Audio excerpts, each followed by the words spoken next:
நமஸ்காரம். மீனாட்சிதாசன் பேசுகிறேன். ஆலயம் அறிவோம் பகுதி 66 மீனாட்சி அம்மன் கோயிலை பற்றி சொல்லிட்டு வரேன். அதில் கடந்த சில நாட்களாக நம்ம மாணிக்க வாசகரோட கதையை பார்த்தோம். ஒரே லைனில் சொல்லணும் அப்படின்னா, சிவபெருமான் எப்படி மாணிக்க வாசகருக்காகவும் வந்தியம்மைக்காகவும் அரிமர்தன பாண்டியனுக்காகவும் அருள் பண்ணார், அதான் அந்த கதை. பிட்டுக்கு மண் சுமந்த திருவிளையாடல் என்ற திருவிளையாடலை பற்றி நம்ம டீட்டெயில்டாக பார்த்தோம். அந்த கதை நேற்றுடன் முடிந்தது. இந்த கதையெல்லாம் நம்ம எங்கே நின்று அனுபவித்தோம் அப்படின்னா, மீனாட்சி அம்மன் கோவிலில் இருக்கிற சிவன் சன்னதி முதல் பிரகாரத்தில் முதல்ல அமைஞ்சிருக்கிற அழகான வந்தியம்மையுடைய சிலை. அந்த வந்தியம்மையுடைய திருவுருவத்துக்கு முன்னாடி தான் நம்ம இவ்வளோ கதையை அனுபவித்தோம். இன்றைக்கி நம்ம இந்த பிரகாரத்தை மேலும் வலம் வரப்போகிறோம். அதுக்கு முன்னாடி அந்த வந்தியம்மைக்கு நம்ம அனந்த கோடி நமஸ்காரங்களை தெரிவிச்சுப்போம். என்ன அப்படின்னா, அவருடைய பக்திக்காகத்தான் சிவபெருமான் பிட்டுக்கு மண் சுமந்து பிரம்பால் அடிபட்டு இவ்வளோ திருவிளையாடல்கள் பண்ணியிருக்கார். அதனால் அந்த வந்தியம்மைக்கு நம்ம அனந்த கோடி நமஸ்காரங்கள் பண்ணி கரம் குவித்து மானசீகமாக நம்ம நமஸ்காரம் பண்ணிப்போம். அவளை சேவிச்சாச்சு. அதுக்கப்புறம் நம்ம அடுத்த கண்ணில் தென்படுறது யார் அப்படின்னா, உஷா பிரத்யுஷா சகிதமாக சிவசூரிய நாராயண சுவாமி எனப்படும் சூரிய பகவான், அதாவது 2 கைகள்லையுமே 2 தாமரை மலரை ஏந்திண்டு உஷை பிரத்யுஷை அப்படின்னு 2 மனைவிமார்களுடன் ஆச்சரியமான பெரிய திருமேனியாக காட்சியளிக்கிறார் சூரிய பகவான். கதிரவன், அழகான வெய்யோன் ரொம்ப நன்னா சேவிச்சுக்கலாம். அவரையும் சேவிச்சுட்டு நம்ம அதுக்கு அடுத்தது 63 நாயன்மார்களோட திருவுருவம் இருக்கும்.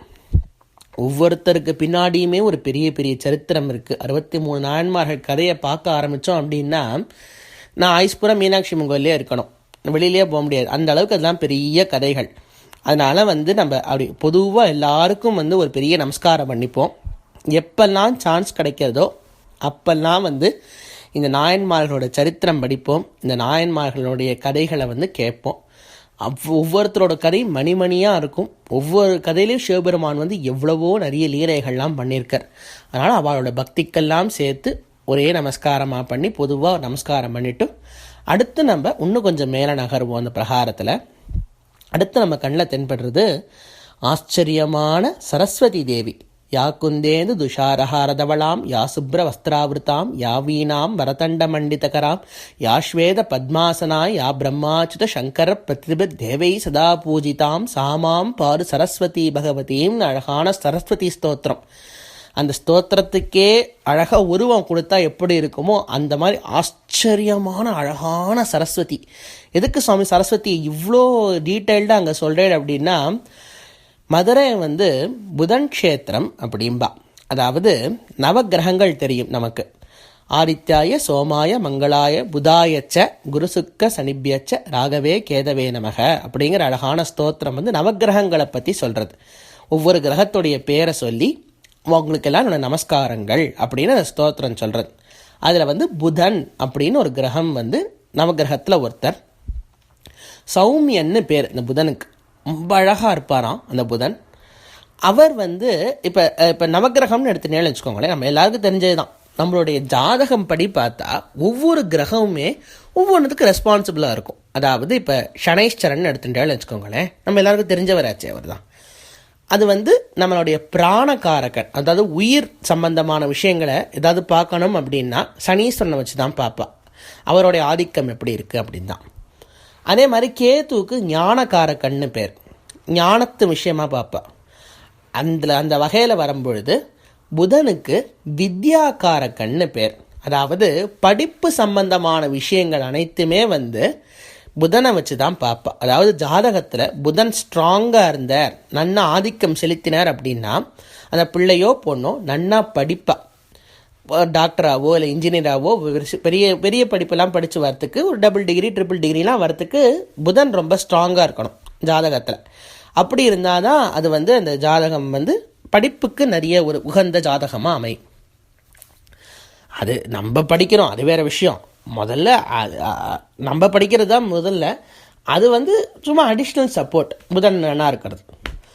அதுபடி பார்த்தோம் அப்படின்னா இந்த புத பகவான் மதுரையில் இருக்க சிவபெருமான வணங்கியிருக்கார் அப்படின்னு ஒரு சரித்திரம் இருக்கு.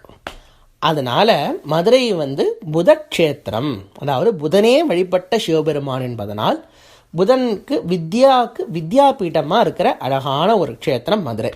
வித்யைக்கு யார் அதிபதி? சரஸ்வதி தான். அவள் தான் வித்யாஸ்வரூபிணி, வித்யாதாரிணி. வீணாதாரிணியோட புஸ்தகம் கையுமா எழுத்தானையும் ஓலச்சுவடியுமா காட்சி தெளிப்பது வந்து சரஸ்வதி தேவி தான். அதனால தான் வந்து மதுரையில் சரஸ்வதிக்கு அவ்வளோ பிரதானம் கொடுக்கப்படுறது. இதில் இன்னொரு விஷயம் என்ன அப்படின்னா, எங்கேயுமே எந்த ஊர்லேயுமே பார்க்க முடியாத விஷயம், மதுரையில் சரஸ்வதிக்கு கையில் கிளி இருக்கும். அதாவது நான் முன்னாடியே சொல்லியிருக்கேன், மீனாட்சி அம்மன் கோவிலில் மீனாட்சி மூலவருக்கோ உற்சவருக்கோ யார் கையிலுமே கிளி கிடையாது, அலங்காரத்துக்காக மட்டுமே கிளி வைக்கிறா. ஆனால் இங்கே சரஸ்வதிக்கு தோள்கிட்ட பார்த்தேன் அப்படின்னா அழகான கிளி உட்காந்துட்டு இருக்கும். அந்த கிளியை விட அழகாக சரஸ்வதி இருப்பாள். எதுக்கு சுவாமி கிளிக்கு இவ்வளோ இம்பார்ட்டன்ஸ் அப்படின்னா, நம்மளுடைய 4000 திவ்ய பிரபந்தமாக இருக்கட்டும், எதில் வைஷ்ணவ சம்பிரதாயமாக இருந்தாலும் சைவ சம்பிரதாயமாக இருந்தாலும் சரி, எதில் வேணாலும் ஸ்மார்த்த சம்பிரதாயமாக இருந்தாலும் சரி, கிளிக்கு தான் அவ்வளோ முக்கியத்துவம் கொடுத்துருப்பா. நாயன்மார்களோ ஆழ்வார்களோ பாடினா கிளியைத்தான் பாடியிருப்பா. கோவிலில் போய் பார்த்தேன் அப்படின்னா அலங்காரத்துக்கெல்லாம் கிளி தானே வைக்கிறா. யாரோ குயிலை வைக்கிறாள, கிளி தான் வைக்கிறா. ஆனால் குயில் பார்த்தேன்னு வச்சுக்கோங்களேன், குயில் தானாக நிறைய பாட்டெல்லாம் பாடும். அதெல்லாம் இவாளுக்கு பிடிக்க மாட்டேங்குது, கிளி தான் பிடிக்கிறது. கிளி கேரக்டரிஸ்டிக்ஸ் என்ன அப்படின்னா, ஒன்று சொல்லி கொடுத்தேன் அப்படின்னா அது திரும்ப சொல்லும், அப்படியே சொல்லும். அதுதான் வந்து நல்ல சிஷ்யனுக்கு அடையாளங்கிறா.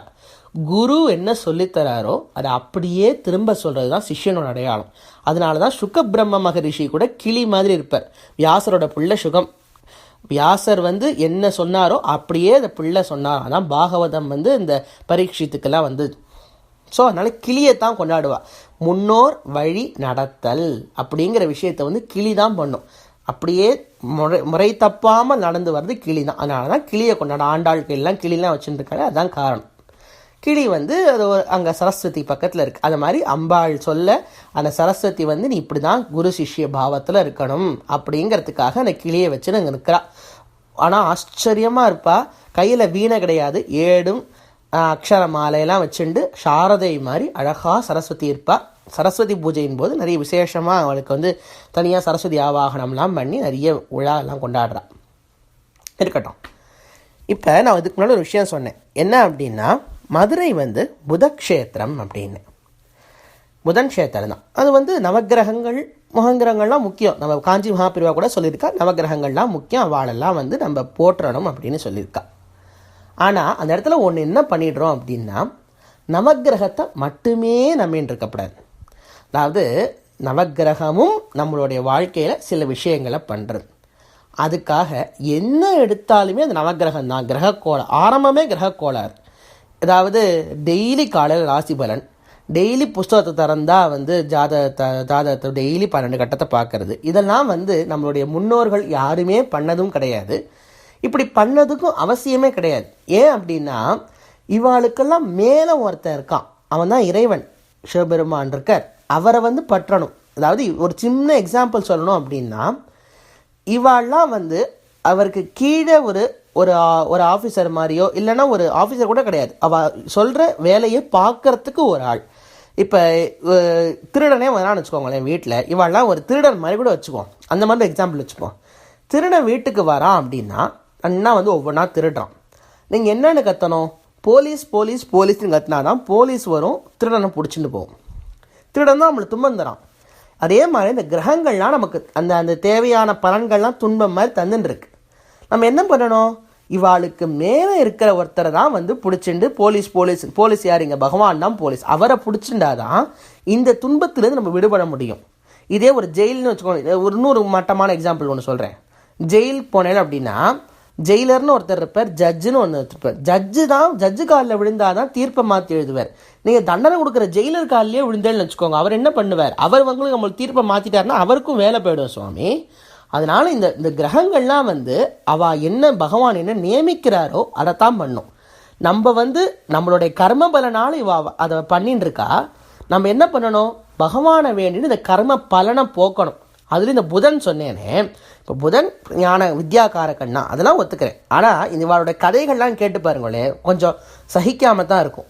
என்னன்னா, புதன் வந்து ப்ரஹஸ்பதினு சொல்லப்படுற குருவுக்கும் தாரைக்கும் பிறக்கணும். அதாவது ப்ரஹஸ்பதியோட ஒய்ஃப் வந்து தாரை. அதான் வந்து ப்ரஹஸ்பதியும் தாராபத்தியம்னா தீட்சிதரை கிருத்தியில் எடுக்கிறார். தாரா ஒரு நாள் என்ன பண்ணா அப்படின்னா, அவரோட ஆத்துக்காரரான ப்ரகஸ்பதி வெளியில் போயிருந்த பொழுது சந்திரனுடன் கூடினார். அதாவது சந்திரன் ஒரு கிரகம் தெரியுமே உங்களுக்கு, சந்திரன் ஒருத்தர் இருப்பார், குருன்னு ஒருத்தர் இருப்பார்ல. இந்த குருவோட வைஃப் தாரா. இந்த தாராக்கும் சந்திரனுக்கும் ஒரு ராங் கனெக்ஷன். இவா 2 பேருக்கும் சேர்ந்து பிறந்த குழந்தை தான் புதன். பார்த்தீங்களா, இந்த ஆரம்பமே சரியில்லை பாருங்க. இந்த கிரகங்களுக்குள்ளேயே எவ்வளோ மிஸ்கனெக்ஷன்லாம் இருக்குது பாருங்க. இந்த மாதிரிலாம் வந்து உங்களோட பகவான் கதையில் எந்தனுமே இருக்க. ராமர்லாம் சீதைக்கு ஏகபத்னி விரதனா எப்படி இருந்தார். இப்போ பாருங்க, இவாளுக்கு வந்து இதுக்கு 2த்துக்கும் சந்திரனுக்கும் தாராக்கும் பிறந்த குழந்தை இந்த புதன். உடனே ப்ரகஸ்பதிக்கு இந்த பிறந்த குழந்தை வந்து தான் குழந்தை இல்லைன்னு தெரிஞ்ச உடனே சந்திரன் மேலேயே போரை தொடுக்கிறார். உடனே அந்த நேரத்தில் பிரம்மா வந்து சொல்கிறார், இல்லை இது வந்து தாராக்கும் சந்திரனுக்கும் பிறந்த குழந்தை தான், அதனால் வந்து அப்படியே கொஞ்சம் அட்ஜஸ்ட் பண்ணிக்கோ அப்படி இப்படின்னு சொல்லி அதுக்கப்புறம் புதன் பிறந்து இந்த விஷயம்லாம் நடக்கிறது. இதை வந்து வால்மீகி ராமாயணத்தில் இந்த கட்டத்தை வந்து வால்மீகி ஒரே ஒரு லைனில் எடுக்கிறார். என்ன அப்படின்னா, சந்திரனோட மனைவி ரோஹிணி, ப்ரகஸ்பதியோட மனைவி தாரா, சந்திரனோட மனைவி ரோஹிணி. ஆனால் சந்திரனுக்கும் ப்ரகஸ்பதியோட மனைவியோட தாராக்கும் சேர்ந்து பிறந்த குழந்தை சந்திரன், ப்ரகஸ்பதியோட வைஃப் தாரா. இவ 2 பேருக்கும் பிறந்த குழந்தை தான் வந்து இந்த புதன்.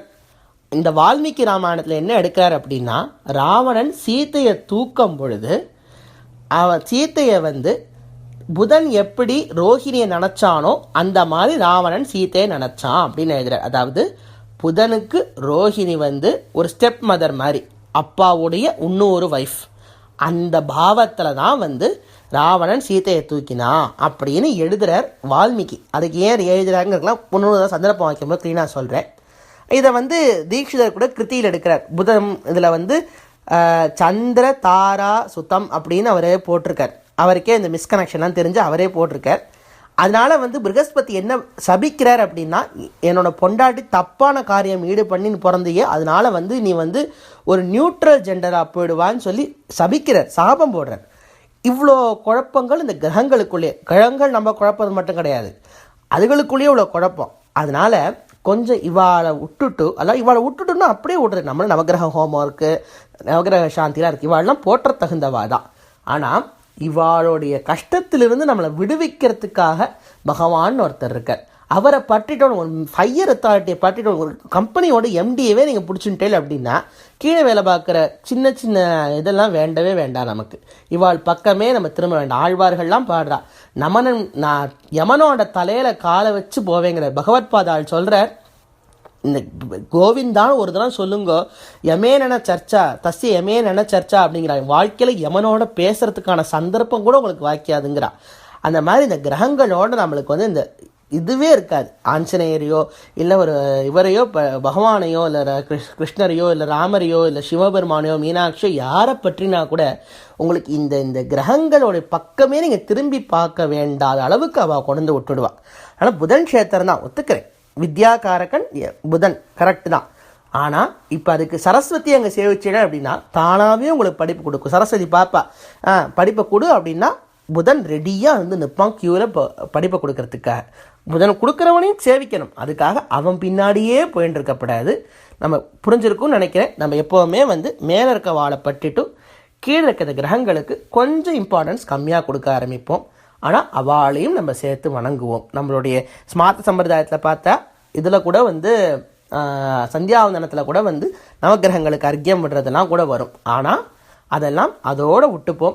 நம்ம வந்து அழகாக சிவபெருமானை பற்றினா எந்த காரணத்துக்காலையும் எந்த சமயத்திலையும் எந்தவித துன்பமும் இல்லாமல் நம்ம வாழ்க்கையை அப்படி அமைச்சு கொடுப்பவர் சிவபெருமான் தான். அவரை பற்றுவோம். நாளைக்கு இன்னொரு ரொம்ப ஆச்சரியமான ஒரு கதையோடு உங்களை சந்திக்கிறேன்.